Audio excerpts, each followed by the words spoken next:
Hello, and welcome to the video where I will be talking to you briefly about the central purpose behind the four disciplines of religion, science, philosophy, and politics. I will also speak on some of the major religions of the world. You need to be aware that there is one central purpose that is behind each of the four disciplines of religion, science, philosophy, and politics. Perhaps you may know of other purposes, but the central purpose that will be considered here is this. All of these disciplines have the intended purpose of serving humankind. Each one, if used in a manner that utilizes its higher intended purpose, is meant to help human beings to live up to their full potential, or at least to make certain that they have the opportunity to make the life decisions to bring that about. Excuse me. We are all agents of free will, however, and as such we are not required to always do what is or what seems to be best for us, regardless of how illogical our choices may seem to others. Sometimes taking a path that may not be the highest path and making decisions that are not the wisest that we could make, suffering as a result, and hopefully learning then from those experiences, are the only ways that some of us can move forward on life's path and accomplish the goals that we've come here in this incarnation to accomplish. The ideal means of accomplishing these goals is to always do the right or the highest thing in any given situation. Obviously, that doesn't always happen, but we should at least have the opportunity to choose the highest path each time.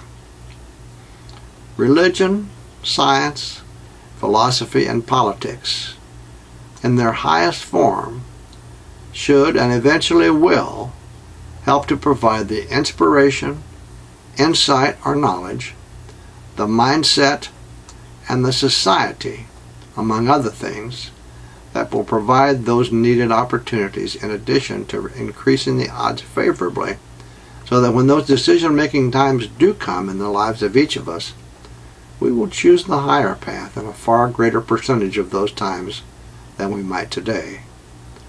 As a result, humankind cannot help but be lifted up.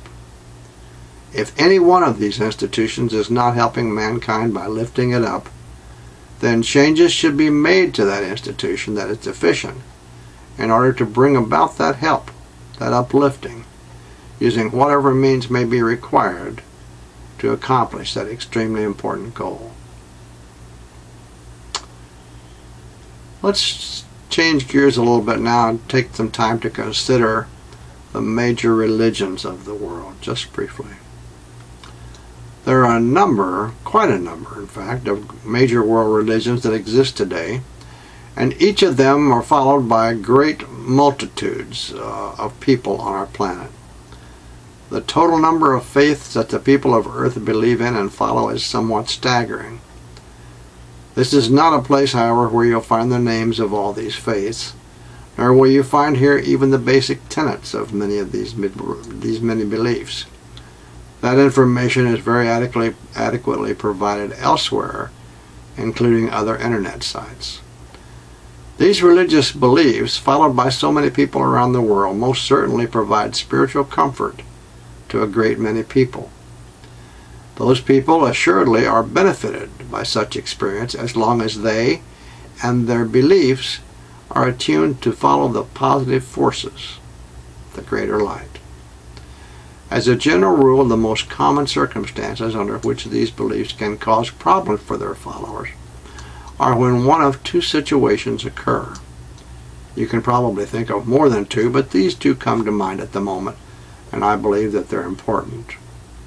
Number one, there are occasions when a member of one of the faiths reaches the point when that person is ready for additional spiritual growth, a higher level of thinking and living.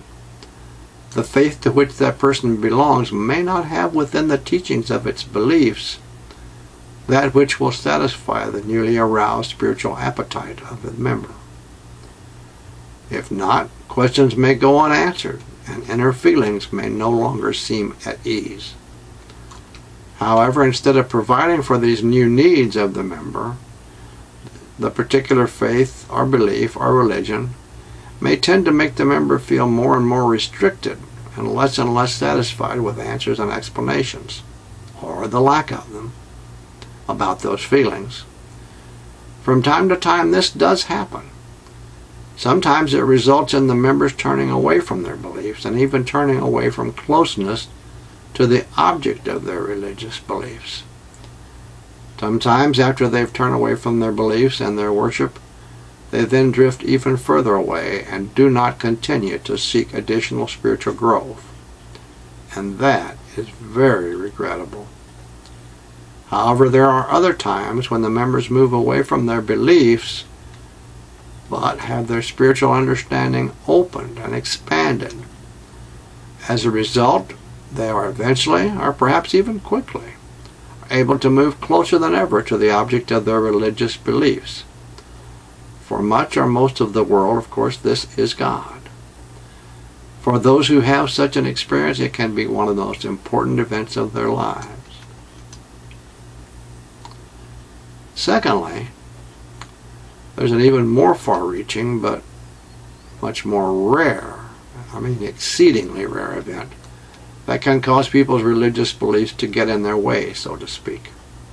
And it happens when the people of the planet, or in earlier times the people of a country or a society or a culture, evolve in their thinking and their way of living to the point that they're ready for the next great level of God's teachings to come to them through His chosen teacher. A spiritual avatar or teacher then comes to the planet, or in earlier times to the people of a country or a society or the culture, just as the Master Jesus, the Christ, came in His time almost 2,000 years ago in order to bring to the people God's chosen message. In the case of the Master Jesus, the people's religious beliefs, many of them, got in their way to such a degree that many of them refused to acknowledge who He was, or even to listen to what He had to say. Sadly, those of every faith who today consider themselves very devout are likely to be the same ones who could soon repeat those grievous errors when God's messenger once again comes forward to deliver God's message to humankind. As indicated above, the teachings in previous times were given to the people of a particular country or society or culture. Each country or society or culture has a tendency to follow these teachings to the exclusion of teachings given to those in other societies and countries. God's teachings were often different from one culture or country or society to another. There were always reasons why the teachings for one people or culture were somewhat different from the teachings given to another people, society, or culture. One of the reasons for these differences was the fact that the instructions came at significantly different times in our history and prehistory, and therefore at different times in the development of humankind, each being given when the people's ability to understand had increased and therefore was greater. Another reason was the fact that traditions were different from one people to another. Obviously, cultures, languages, and therefore terms and names were different from one people to another. If you stop and think about it, I'm certain that you'd agree with me when I say that there were and are undoubtedly many reasons which humankind will never know, or if they do come to know, they may be unlikely to understand. I've pointed out only a few here for you. As time has passed and human beings have explored and traveled the world, these peoples, societies, and cultures have come into contact with each other. This level of contact has increased over the centuries through many millennia, and with modern communications capability, we are now able to communicate with another person virtually anywhere on the planet. With all these changes taking place, we've all become a bit more familiar with the cultures of the people in faraway places, their beliefs and traditions. We have even been able to study their religions. Even though almost everything else has changed, however, we find that people's religious beliefs have become more and more solidified more and more set in stone, with almost no willingness to concede that the religious beliefs held by someone far away could be just as beneficial to that particular person and to that particular culture and its people for the time it was given to them as our religious beliefs are to us. It is well known that many of the world's religious beliefs are very ancient in their origins. But as I have stated, God has, over many millennia, sent his messengers with a more perfect message as humankind has become ready or has developed a need for a higher level of teachings. This was shown to be true when the teachings of Moses were followed by those of Jesus. The Judeo-Christian Bible tells us that if the first covenant had been perfect, there would have been no need for another covenant to follow it. I will tell you now that this is true of each covenant that God has made with humankind, because as our ability to understand grows and becomes more perfect, so too do his messages to us become more perfect and intended to further increase our understanding. People of many religions today often speak of the unchanging Word of God. I know that this is especially true in the Christian beliefs, even though it was proved to be wrong by Jesus himself, when he quoted several instances in the teachings of Moses, which Jesus, then made at that time more perfect.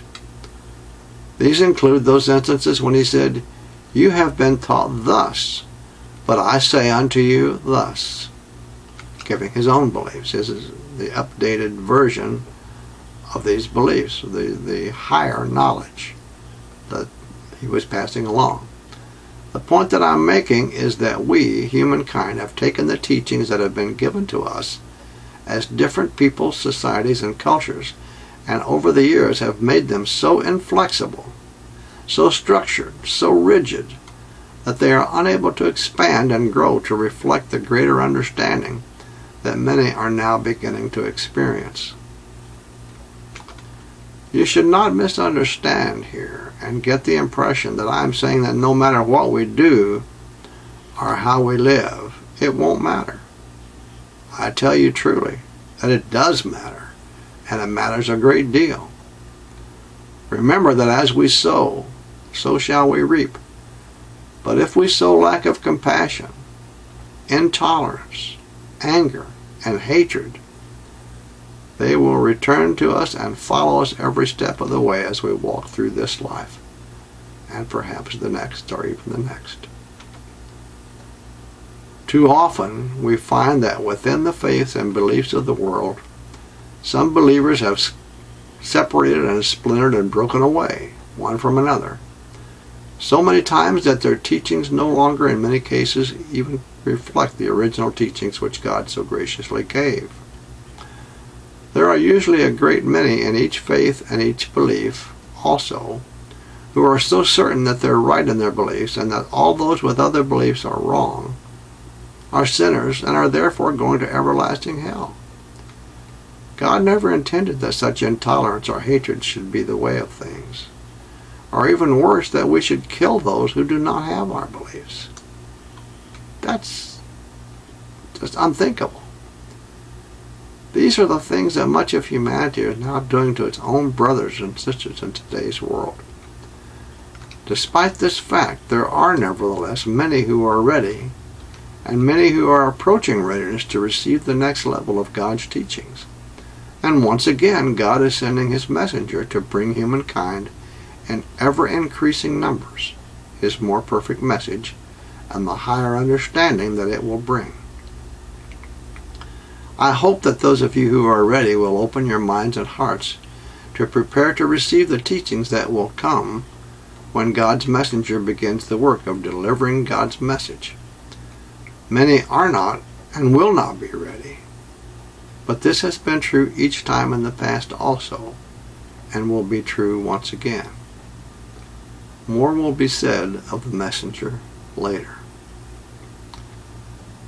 Understandably, there are many of the people of the planet who are and who will be very unreceptive to the idea that they could again someday be blessed by God in a similar manner as to receive teachings through a special person. And they may strongly feel that there will be no further teachers or avatars sent by God to their particular people. They are correct. I will elaborate further on this soon, because the time has now come when our world is such that its people communicate in ways that have never before been possible. Countries and societies have now begun to look at trade and other aspects of life from a more global point of view. The individual people of these countries, however, do not generally see themselves or others as belonging to a world or planetary community, even though God has always looked at the people of this planet from his special vantage point as all belonging to one family, as being the children of his family, his children, and therefore brothers and sisters to one another. There is further reference to this in the video on science. We've been allowed to separate ourselves by wars and other failings because we are agents of free will. But God has not differentiated between human spirits. The bodies are different because we can learn certain lessons more easily when we incarnate in one type or color of body instead of another. The spirit, however, is in God's image. As hinted earlier, elaboration can now be given as to why those people of some religions are correct when they feel that God will not once again send to their particular people or society another great avatar or teacher. The reason that they're correct about this is because the time has now come when there will soon appear on the world scene a person sent not to this country or that country or to this society or that, but to all the world and to all its people. This person is God's messenger for the Aquarian age. It is the speaker's belief that with the possible exception of one or two people, probably the person's parents, and perhaps a few others who are close to that person, no one knows who this person is. And without question, it is certain that no one at all knows where or when this person will come forward to do the work for which that individual has been sent. When that person does come forward, however, this messenger, this avatar, this master of the Aquarian age will teach us many things, including a greater understanding of what God has known all along. That all of these world religions are simply different paths that are all leading to the same mountaintop. As these paths approach the top of the mountain, of necessity they come closer together, until finally they must inevitably meet at the top, a place where all truth is one and where God is. I want to thank you for watching this video. You're invited to watch the next video on tables of correspondences and a book titled The Pilgrim's Progress. Again, thank you.